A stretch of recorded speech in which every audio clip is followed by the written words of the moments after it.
Traders and non-traders, good morning, afternoon, evening, wherever you are in the world, or when you're watching this.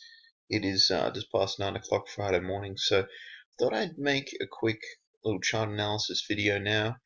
I put up a few older videos that I couldn't upload this week, so that's why yesterday I think that was about 4 uploads, and earlier today as well. You'll see the video I put up there wasn't to do with Forex. If you're just skimming by and you're sort of reading, what's Scott doing? If you are new to the channel, you wouldn't know this, but I have in the past day trade US stocks. I'm not currently doing that right now due to my I'm mostly focusing on the Forex account, but I'm still learning the day trading of the US stocks, and it's a challenge, but I really enjoy it though as well. So that's the purpose of that video. So I've got the Euro US dollar chart up here on the 1 hour, and I'm just going to sip this coffee.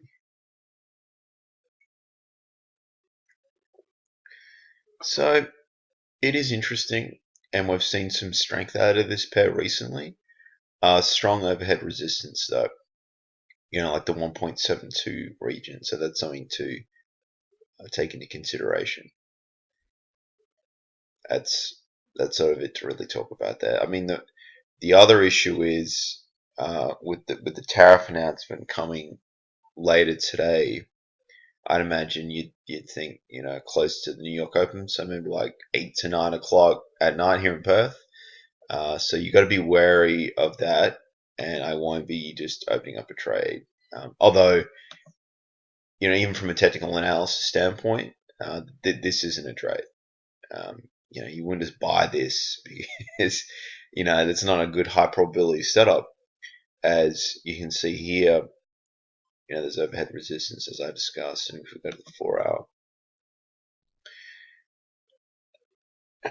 I've been feeling well this whole week, which is good because you have the days off and then you start not feeling well. So I've really been able to enjoy myself too much, but that's life. That's it. That's life. Euro US dollar.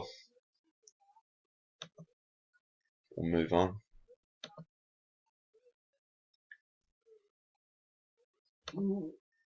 So we've got the pound here.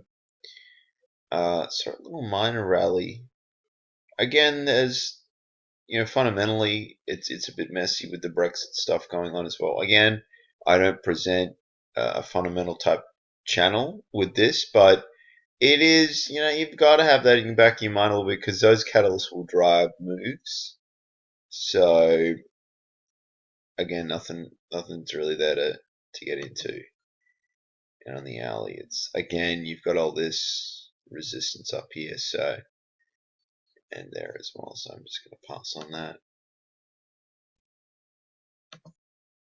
USD yen, and I discussed the USD yen earlier in the week as well. I think it was Sunday, and then Monday, Tuesday, Wednesday I didn't make any uploads on the laptop because I had internet issues here at home, and then my mobile, which is around 2+ years old, the hotspot, it wasn't connecting with the laptop, so that was a little frustrating. So I'm actually running the S9 now, 20 gigs a month with Telstra for about $100 so a month, which is pretty fair to be honest. So, and I use a lot of data, so 20 is good.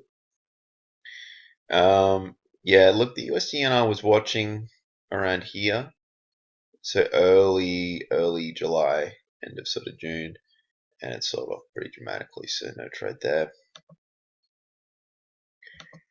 USD Swiss. Everything's sort of tightening up, and I'm just going to have to pass on it. USD CAD. I'm going to check this in a little while. But, yeah, I'm going to have to pass on that one as well. Euro CAD, 1 hour. Again, Euro CAD, I was watching for a breakdown, didn't happen. Passing on that as well. It's been one of those weeks, really. I didn't take any trades, but I had that closed out trade on the Kiwi. So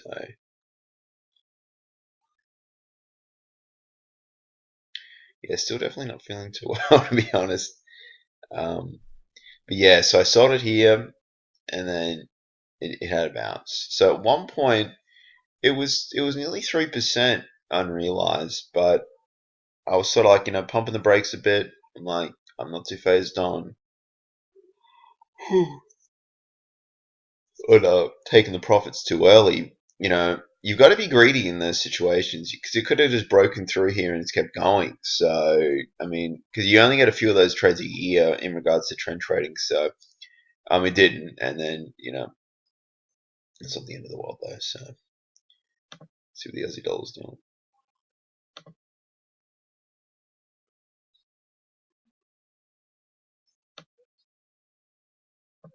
There it is, Aussie dollar.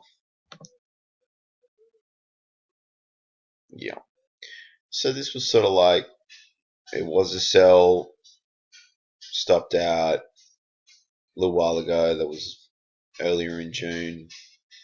And now it's sort of, there's nothing here. So again, guys, in this situation, what I would strongly recommend, I think that's enough chart analysis, is, do some back testing, go back to your charts from previous trades, see what happens, do some analysis, and keep learning and keep progressing. Anyway, guys, thank you for watching, and bye for now. Happy trading.